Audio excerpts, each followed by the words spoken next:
Welcome to Channel 17, the Town of Colonie Government Channel.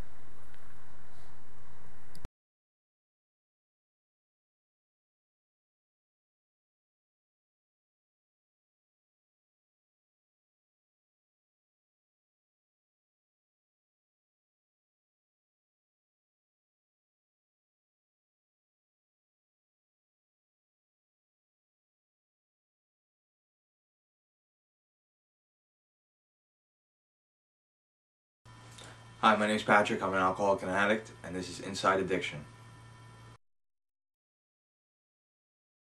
I came from an Irish Catholic background. The family business was the bar business, and my father's bar was right around the corner from my house. So my father, of course, being in that business, he was stone cold alcoholic, and a lot of the times living in a house with an alcoholic, it was walking on eggshells. You know, you never knew exactly how he was going to come home.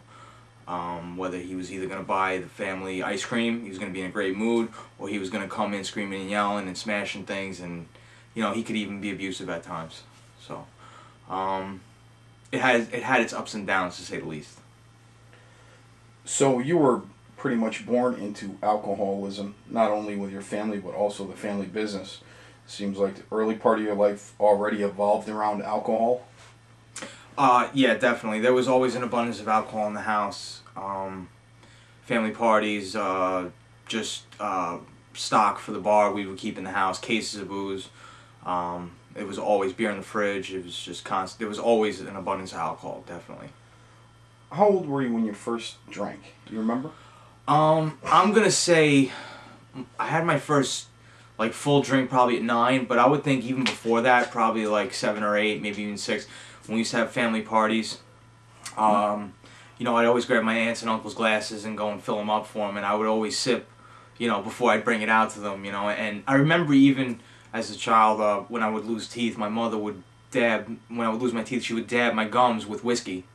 And I loved the taste of whiskey, to be honest with you. It's just, you know, and it stuck with me throughout the years. How old were you when you think your alcoholism became alcoholism, or it progressed to a point of a problem? You said, you know.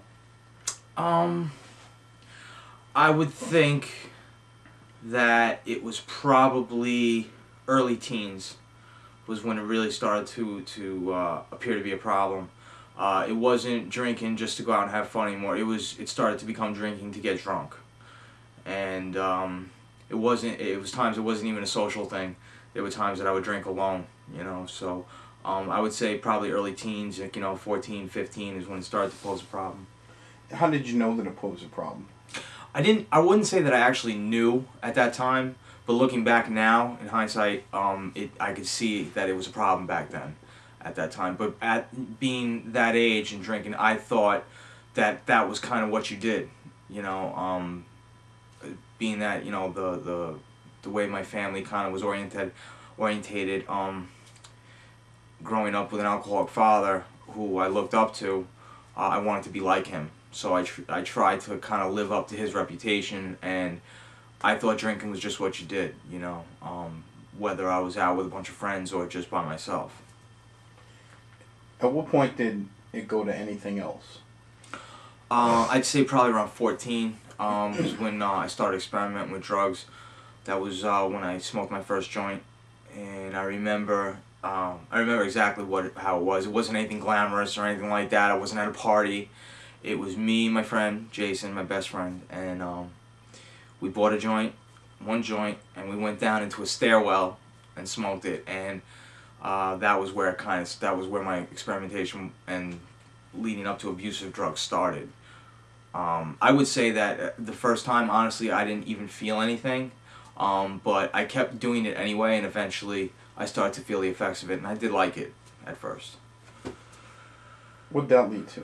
Well, it started off with marijuana, and then by the age of 15, I started experimenting with hallucinogens, acid, mescaline, mushrooms, ecstasy, stuff like that, and I pretty much did that all the way up into like probably my mid-20s, but more so on a regular basis when I was in my teens, probably like 15 to 17. There was a period where I was taking hallucinogens every day. I remember it was one summer that I ate mescaline probably, I would say, out of the 3 months of the summer, June, July, and August, I probably was tripping. I would say 2/3 of that time, maybe even more.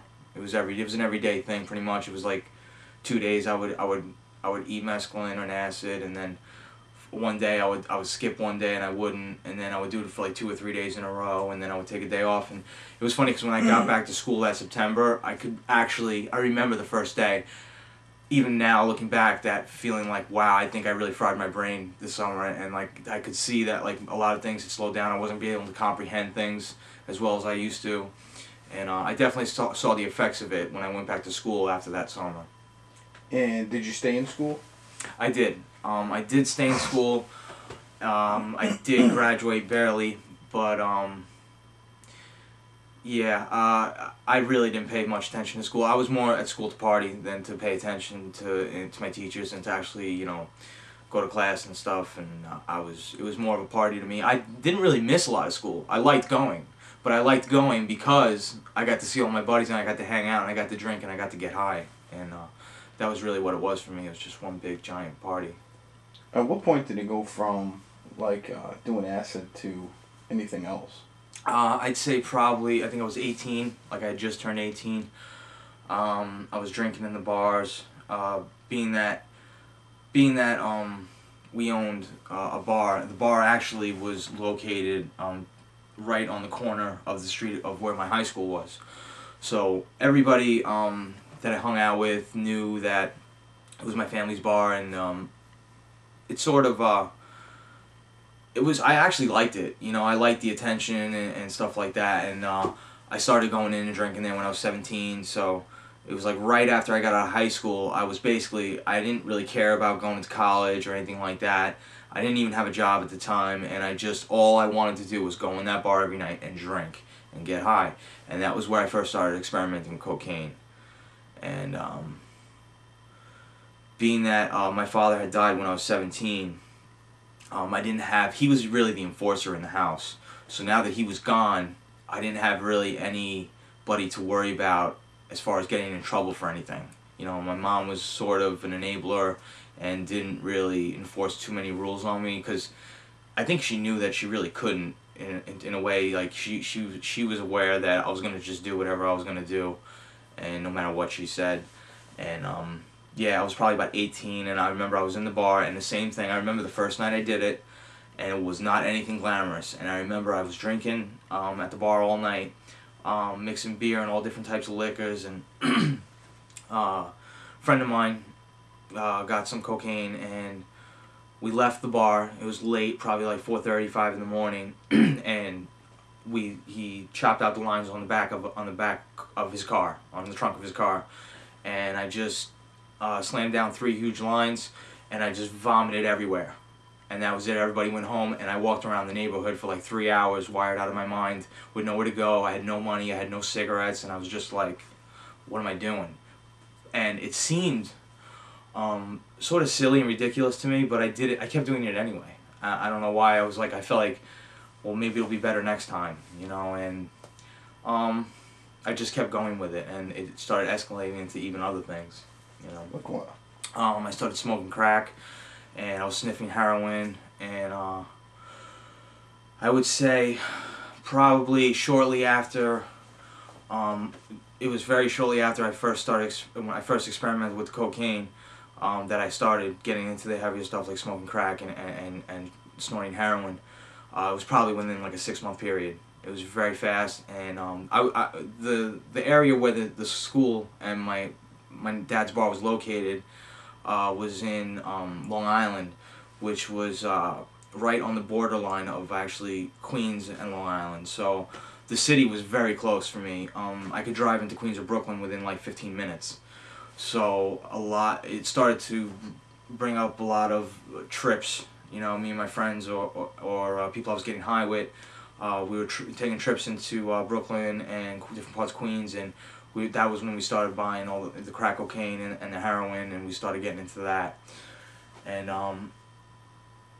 it was, I would say, probably not too long after that, I convinced my mother to give me a job in the bar, and things just got way out of control. Convinced at that her? point.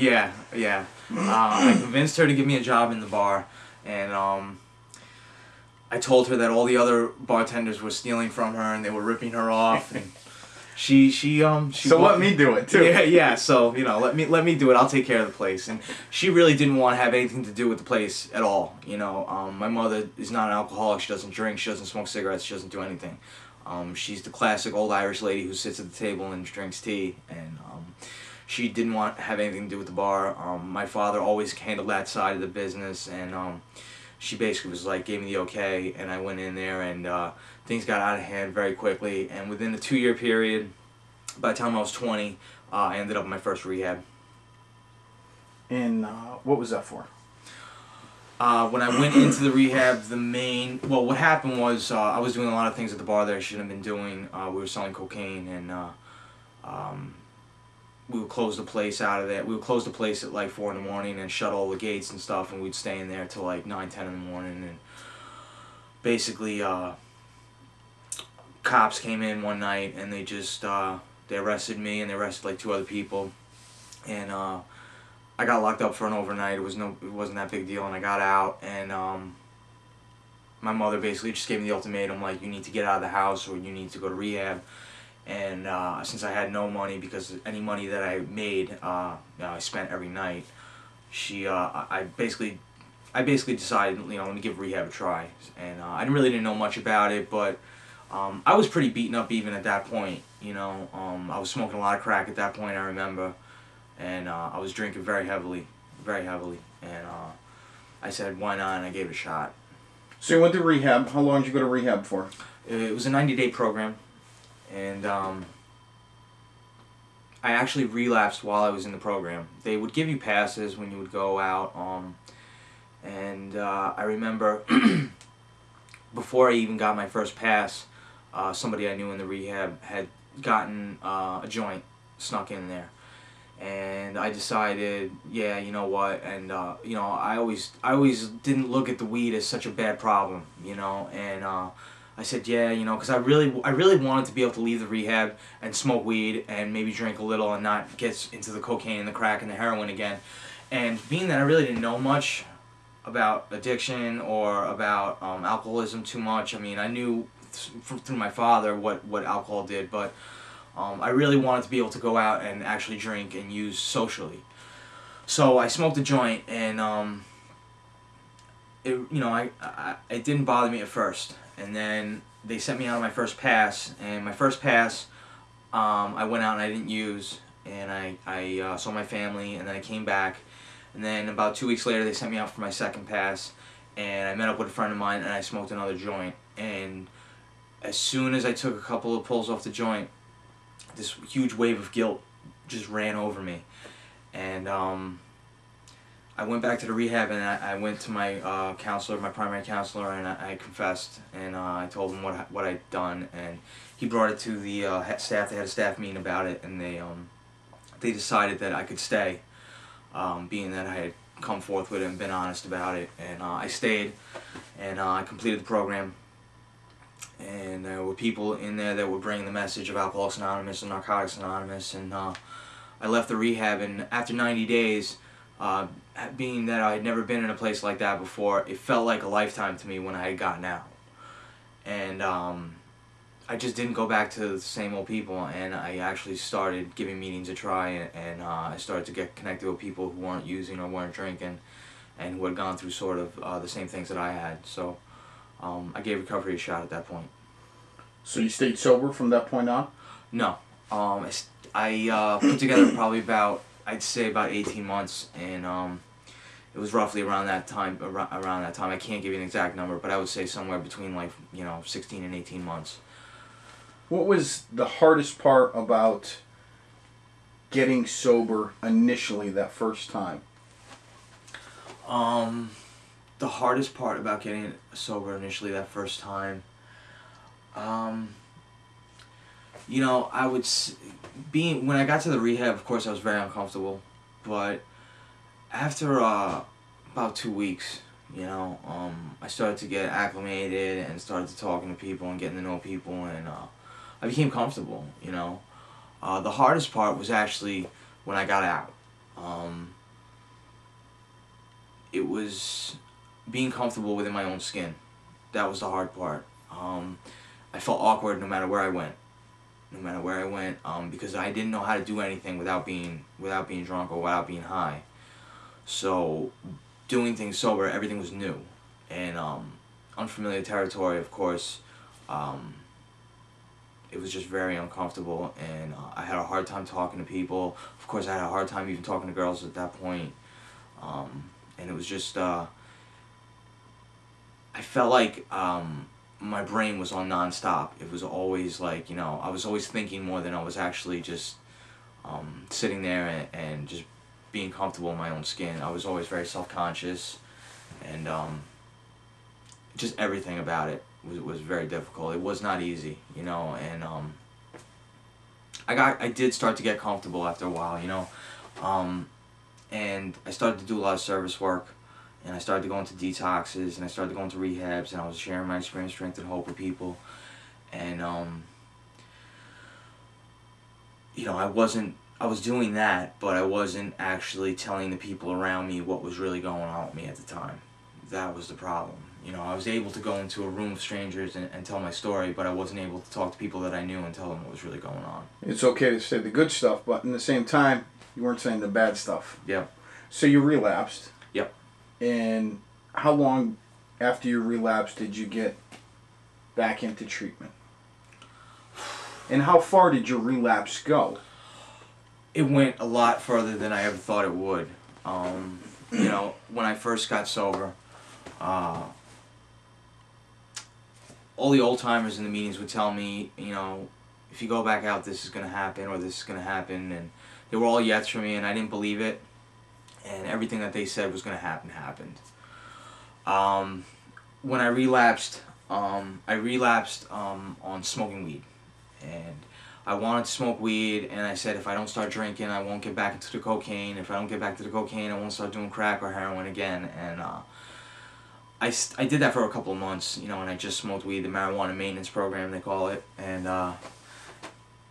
it worked for a little while. I wouldn't say it worked, but I did it. And eventually, of course, I got bored with it, and I started drinking again. And it was Thanksgiving Eve, the night before Thanksgiving. And in my neighborhood, that was a big drinking night. Everyone came, especially at my age at that time, I was about 22, and everybody was coming back from college, and the town was live, and everybody was out partying, having a good time. And I was sort of that lonely stoner type guy at that point, and I said, you know what, I want to go back out to the bars, I want to start drinking again. And I did it, and within a very short period of time, I started snorting cocaine again, which led it back into other stuff, and escalated. It escalated basically into smoking crack again, sniffing heroin, getting into a lot of different pills, Xanax, Oxycontin, that kind of stuff. And I hooked up with a bunch of guys, and at that point, I was still living in my mother's house, and I was selling weed out of her house, and I felt guilty about it.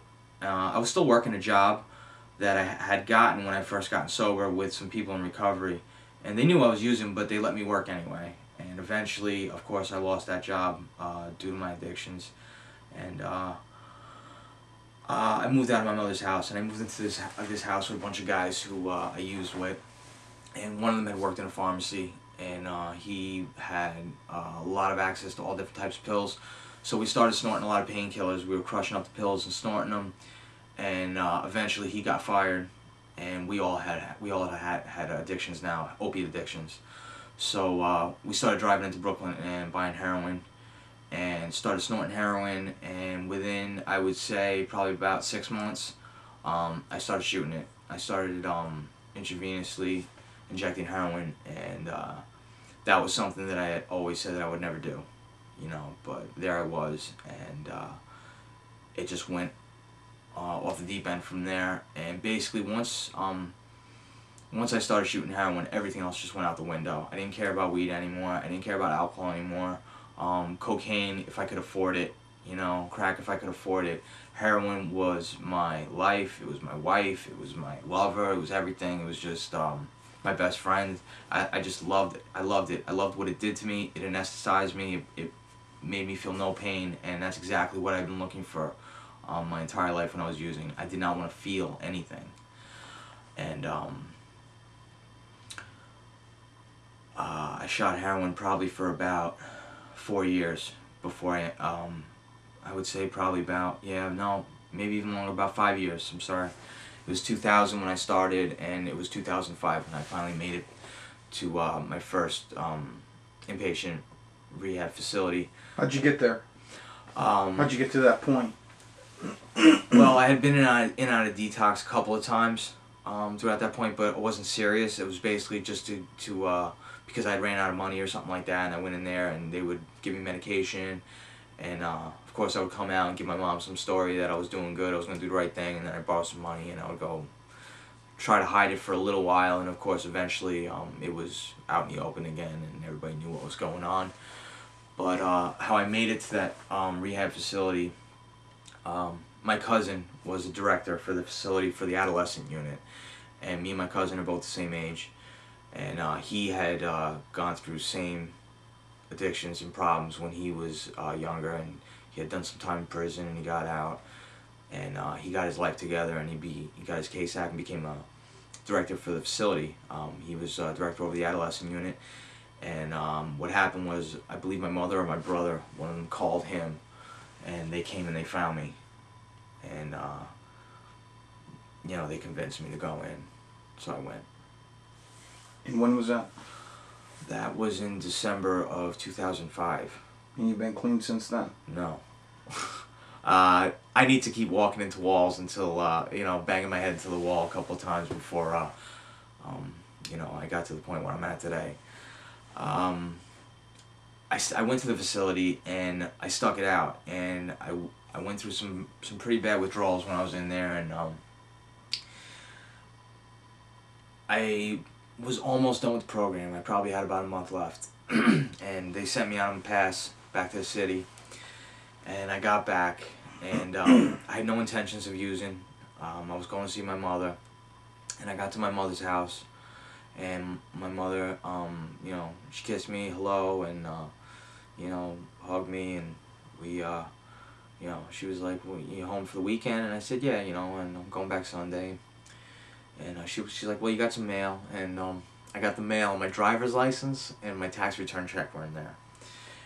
And I knew that this was going to be a trigger for me, but I kept telling myself, you know, you're all right, you know, you don't have to use. And you know, I since I had the driver's license, I asked my mother if I could borrow the car, and she said, of course, you know, because I had been clean now 7 months, which was the longest period of time in 5 years that I'd put anything together. So I borrowed the car, and I took the money, and I went and actually, you know, I went and bought some new clothes for myself, and I bought cigarettes and candy and stuff to bring back with me to the rehab facility. And then I went home, and everything seemed okay, you know. And then I told my mother I was going out to rent a movie, and I really had all intentions of renting the movie. And I drove down my block, and I turned the corner, and I seen the payphone that I had used many times before, and I said, let me just see if he answers. And I called, and of course he answered, and I was off. As soon as I got off the phone with him, I was in the car, and I was on a Bell Parkway heading to the city to go buy heroin.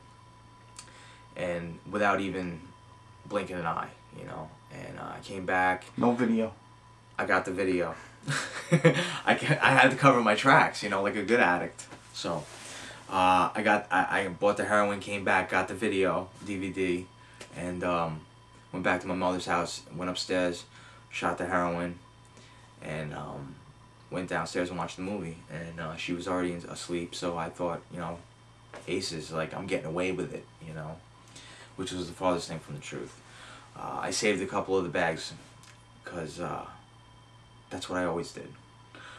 So I went back to the facility the next day, and I brought it back with me. And of course, me being not really such a a person to follow rules. I had actually started a relationship with a female in the facility, and I shot the heroin the night I got back there, and I had nothing left but my needles, my spoon, and the empty bags. But I went to her the next morning, and for some reason I wanted to be honest with her about what I had done, and I told her, and she told me, "You need to go tell your counselor right now, otherwise I'm gonna go tell him."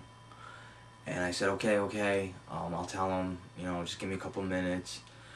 And they had asked me to bring one of the new residents back to the dorms to have him change his shirt or something. So I went back there and had him change his shirt, and I came back to the facility, and I was going to talk to my counselor, and before I even made it through the front doors, he was already coming towards me. She had told him, and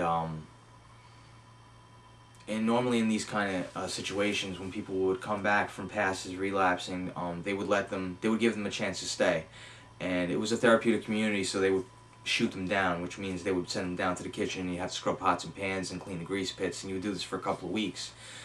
And I figured that's what was going to happen, and they told me that since I had brought the drugs back into the facility, and since I brought the syringes, that I had to be discharged, and that I was never allowed on that facility's property ever again. So they put me on a bus, and they brought me to the train station, and I took the train back to Grand Central Station in Manhattan, and it was one of the worst train rides I think I ever took. And yet I knew that I had 2 bags of heroin at my house sitting in the jacket waiting for me.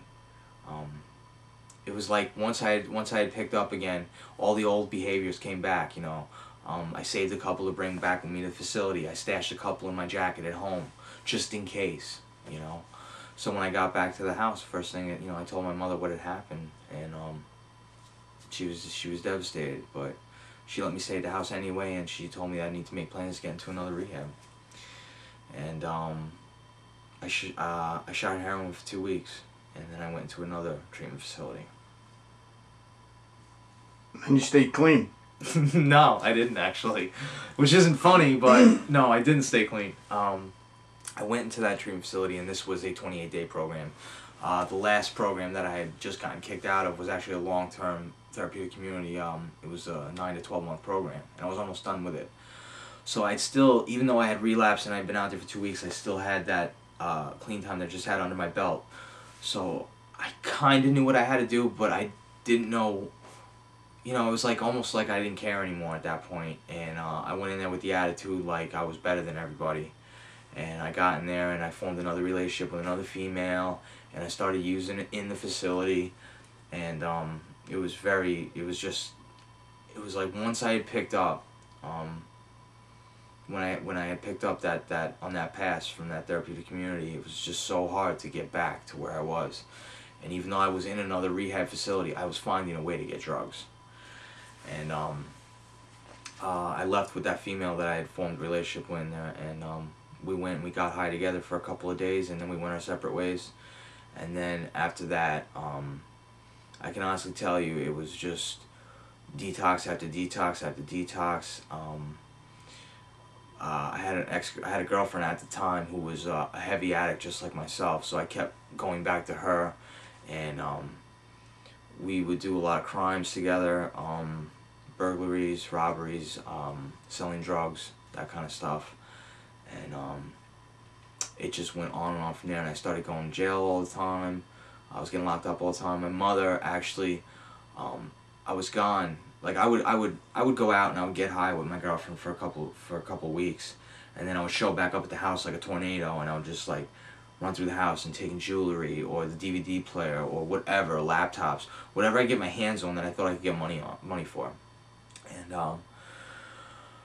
my mother kept telling me, I can't take it anymore, I'm leaving, I'm going to sell the house. And I was like, yeah, right, whatever. And I was gone for a couple weeks, and I came back, and I went to go put my key in the door and turn the lock, and the locks were changed. So I rang the bell, and some woman came to the door, and I had no idea who she was. And I said, is Kathleen here, which is my mother's name, and she said, oh, she moved. and my mom had actually sold the house and moved while I was out using drugs. And I called her, and she said she was at my cousin's house, and she was leaving the next morning for Florida, and she left. And at that point, my security blanket was gone, and I was literally homeless, and I started sleeping in parks, and I really started spending a lot more time in the city because I figured there was no point to keep going back to Long Island. My drugs were in the city.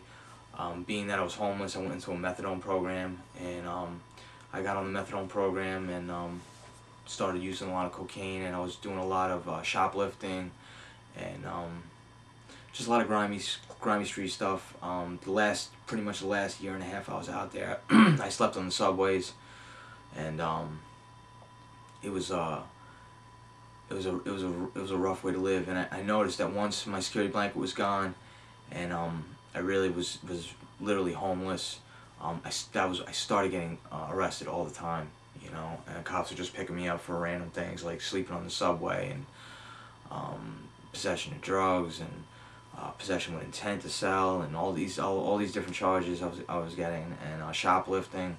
It was all petty crimes, you know, and I kept going. I would go into Rikers Island, I would come out. I would go in Rikers Island, 2 weeks later I'd be back in there, you know, and it was just in and out, in and out, in and out. And it's scary to say, but I started to get comfortable with that, you know. I started to get real comfortable. I used to be like upset almost when they would make me leave jail, because I knew I had to go back out to the street, and I had to hustle, and I had to find a place to sleep and all that kind of stuff. And being when I was in jail, I had a cot, you know, 3 hots in a cot, and they gave me my methadone while I was in there in Rikers Island. So it was easy when I was in there. It was when I went back out into the street, it was when it was hard, you know. And they picked me up. What happened was they picked me up for, I don't remember what it was. I think it was shoplifting. I was in Harlem, and I had a warrant in Long Island, and they transferred me out there. They had brought in the warrant up a couple other times when I was there, but the detectives never came to get me.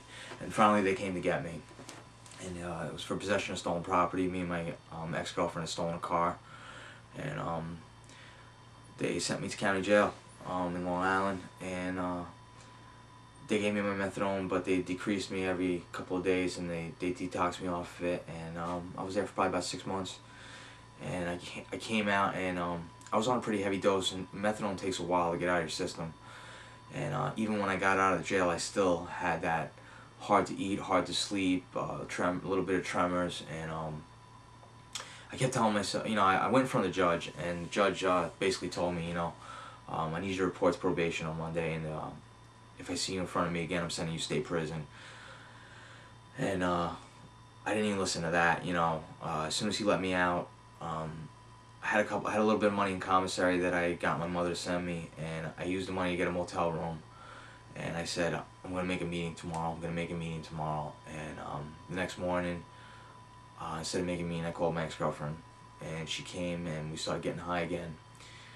And I got high for 11 days. That was on June 1st that I got released from Nassau County Jail.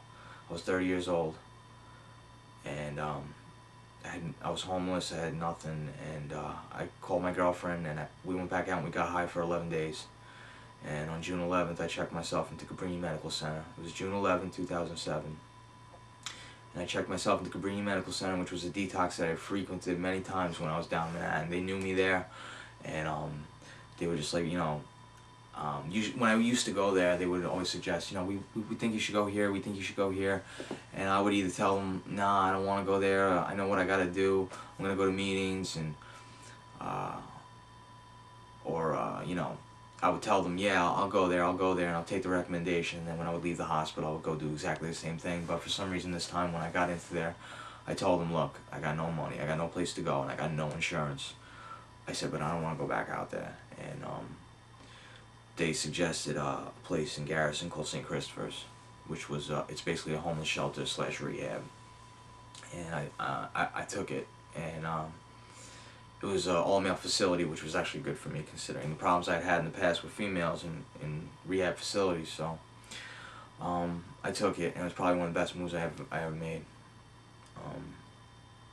I went there with an open mind, and I started realizing that I needed to stop making decisions.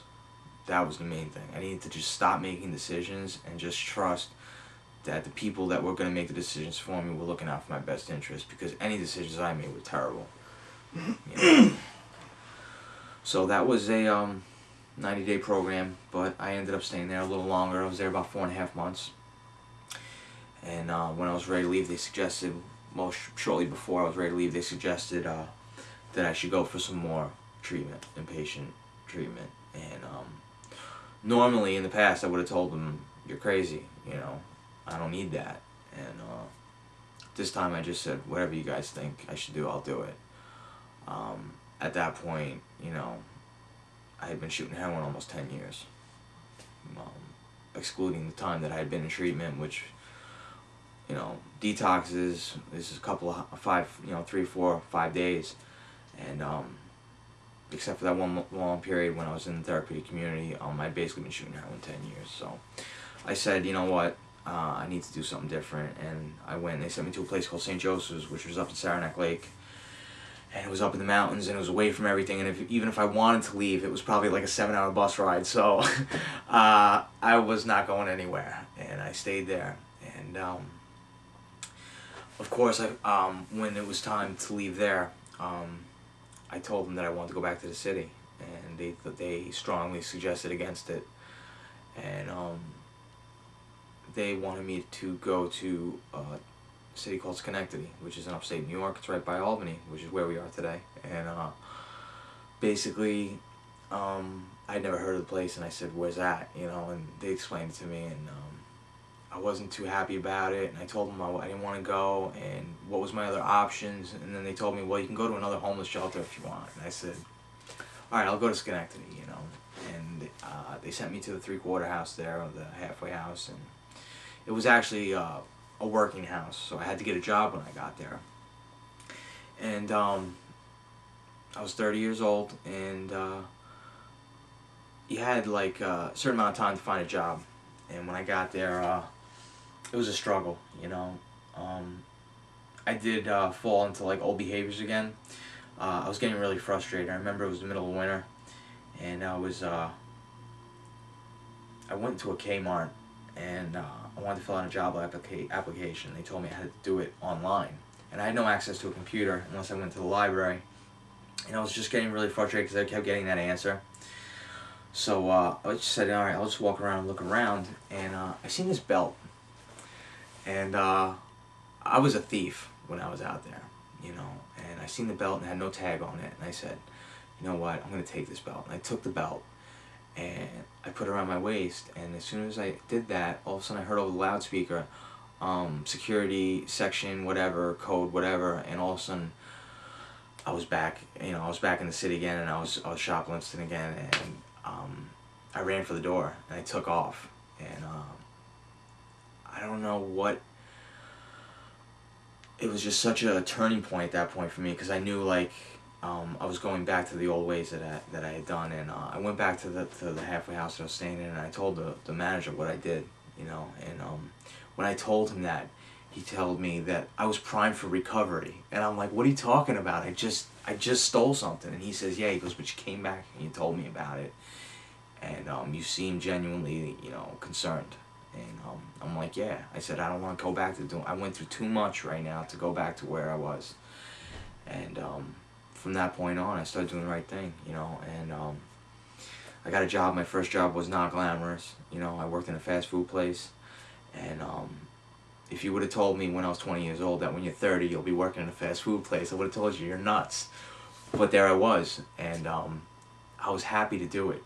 And it was actually a really fun job. It made me feel young again, because everybody I was working with were like early 20s, like, you know, teens. And they thought I was nuts. They were like, what are you doing here? And I didn't really want to tell them what my story was, but a couple of them I was honest with, and they were pretty cool about it. And eventually life went on, and I moved out of the house, and I got my own place, and got another job, better job. And what's been the hardest part of being sober? Being sober, honestly, the hardest part of being sober is dealing with the feelings. not knowing, sometimes not knowing how to identify what's really going on with me, you know, and that's why I need like other alcoholics and addicts to talk to. Sometimes they can see it better than I can, you know. And that was one of my problems the first time when I got gotten sober, that I didn't tell anybody what was going on with me, you know. And it's funny because addiction is addiction, and just because I put down the drugs and the alcohol, others pop up, you know. And my awareness always has to be up. I always gotta, like, you know, check my motives on why I'm doing what I'm doing, you know. And I would say, yeah, definitely one of the hardest parts is definitely dealing with the feelings and identifying when other addictions are coming up, you know, because addiction, like I said, is addiction, and other things will take place of the drugs and the alcohol, you know. And it's funny because there are addictions out there that can take you down just as hard, you know. So I don't want to go down that route, and basically I'm trying to just I'm trying to live an honest life, and I can't say I'm perfect at it. You know, I do make mistakes, I do stumble, and but you know, as long as I learn from them, I can grow from that, you know, and I can move forward and I can move on. But it's definitely a better life. You know, shooting heroin and sleeping on subway trains was no life. Is no life for anybody. So that's, but like I said, like back then, I didn't have to deal with really any feelings. I was numb all the time, you know, and that was one of the points, one of the reasons why I think I did it, and why I continued to do it for so long. Because it's hard, you know, it's hard. It's hard dealing with myself, you know. Not so much with I'm not so bad with other people. It's dealing with myself, you know, but it gets easier as time goes on. What would you tell somebody that's watching that maybe suffering with an addiction, maybe been using heroin for 10 years like you did, or maybe have been through the process 1, 2, 3, Yeah, however many times? it's possible. It's definitely possible, and it's better. It's just a better way of life, you know.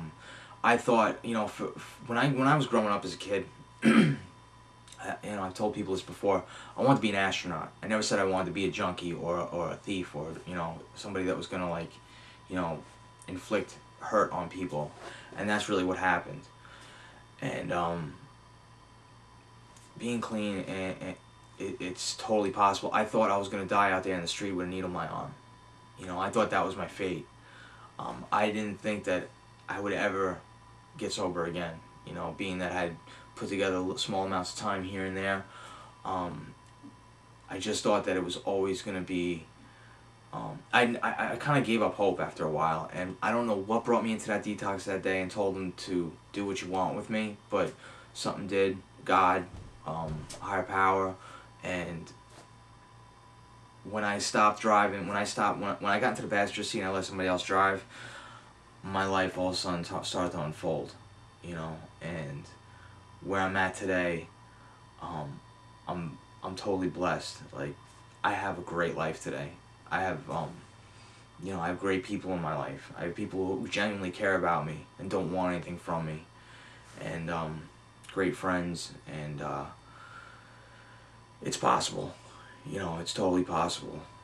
And all you gotta do is just give yourself a break, you know, and just, like I said, if you're out there struggling, take a chance, and stop making decisions for a while, and you know, give some people with some experience on how to help people with addictions, you know, a chance to guide you in the right direction, you know, and your life can become something that you could never imagine, because that's where I'm at today, you know.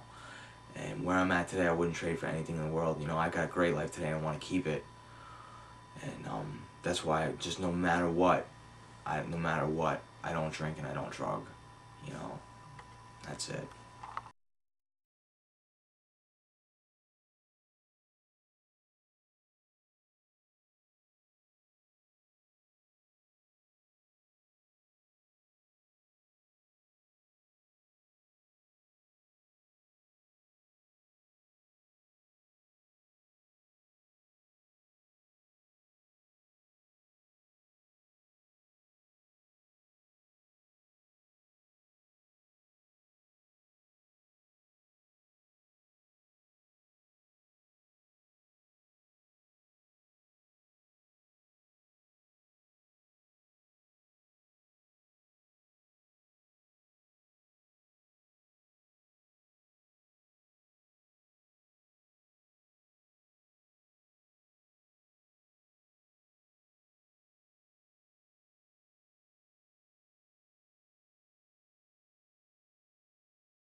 Welcome to Channel 17, the Town of Colonie Government Channel.